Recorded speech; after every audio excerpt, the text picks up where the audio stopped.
Budgeting was, I felt like, one of my greatest superpowers. And the word budget to a lot of people instills like this kind of fear that you have to live in deprivation. But what my budget did for me was give me the opportunity to spend money on the things that were super important to me. My name is Naseema McElroy. I'm 44 years old. I work as a labor and delivery nurse in the San Francisco Bay Area.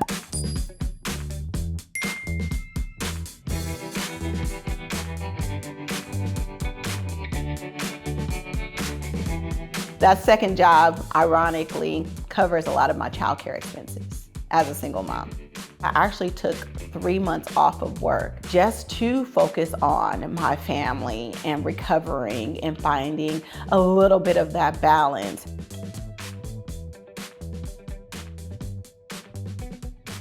I invested about $50,000 into my business, into building out some things in the back end. My business operates at a loss at the current moment because there are some really exciting things coming up.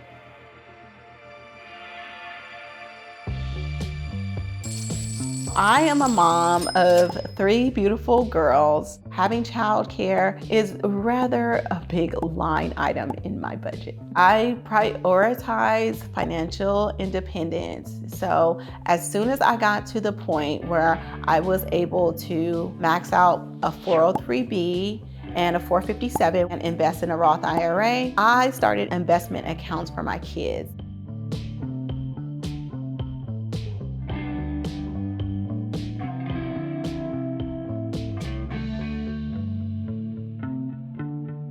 The Bay Area is very expensive, and I really feel like when it comes to living comfortable, you have to be a little bit creative. I always try to keep my mortgage under 30% of my income, so I do live a little bit further east in the Bay Area. I always have a room in my house where I let my coworkers or travel nurses stay, and that further decreases my housing costs. I don't think that debt is a bad thing. I think that we have to be intentional about the choices we make and the decisions that we make around debt. All my debts have been intentional. So the debt for my mortgage, of course, it would be very hard to buy $1 million house cash. The other debt is primarily to grow my business and invest back into my business. I am definitely a credit card girly. I do have about 20 credit cards. I was heavy in the try to be a credit card hacker. And now it's just because I like having access to extra resources. I grew up kind of poor. I was raised by a single dad in West Oakland, but I went to a very affluent school in one of the most richest neighborhoods in Oakland. So I was surrounded by people that didn't look like me, that had wealth. And so I assumed that wealth wasn't for me because we definitely didn't have it.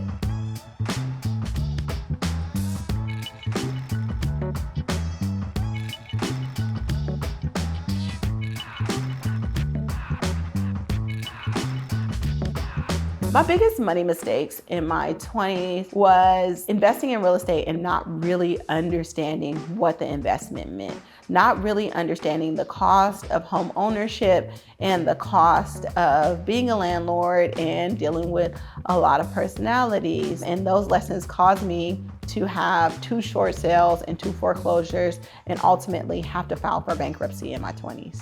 In 2015, I had just bought this brand new house and I had 36 windows and they all needed blinds on them. And so I had to borrow money from my sister. And during that time, I was working as a labor and delivery nurse and I was making over $200,000. So I really felt like it was ridiculous that I didn't have any savings. I did not really have any investments. It definitely felt like I was living paycheck to paycheck. And honestly, I did not have an idea before I started on this journey where my money was going. I wasn't tracking my expenses.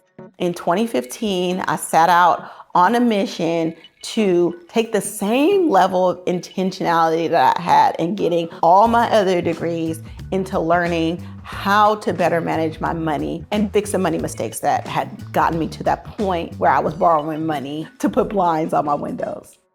My total debt at that time, with my mortgage included, was around $1 million of debt.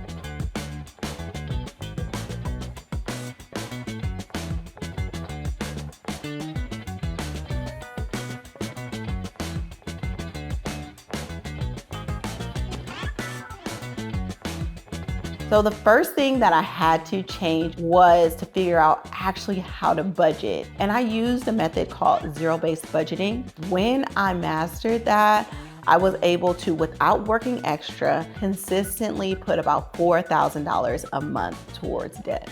It was just those little things that we do daily, unconsciously in our spending, that just added up.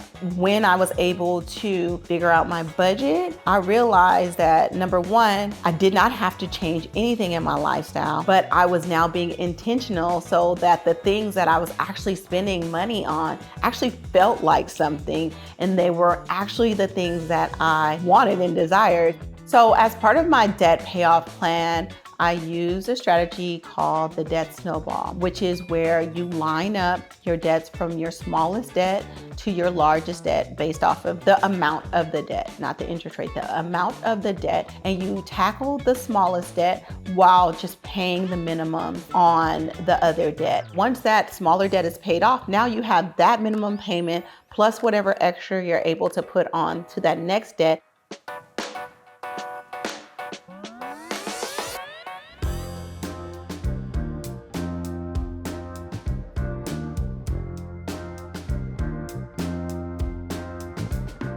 It grew into a business because from there, people asked me to share, or brands wanted me to represent them and their businesses. And so it became an unintentional business. I'm a firm believer that the biggest investment you can make is in yourself. And for me, this business is one of the best things that has happened to me. It's almost a no-brainer to be able to put money into it.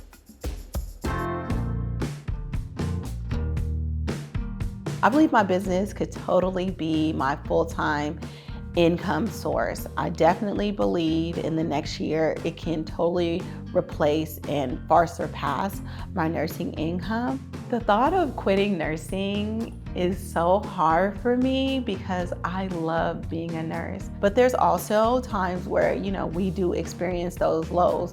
I think my goal ultimately is not to leave nursing, but to have the flexibility to take those 3 months off, to just work 4 days a week or something like that. I really feel like it's within 1 or 2 years where I can pull back from nursing. The goal is going to be to have as much financial independence as possible, not to just retire from work and live on a beach. It's really about getting to do the things that I want to do and having the opportunity to spend time on the things that are important to me, which right now is my family.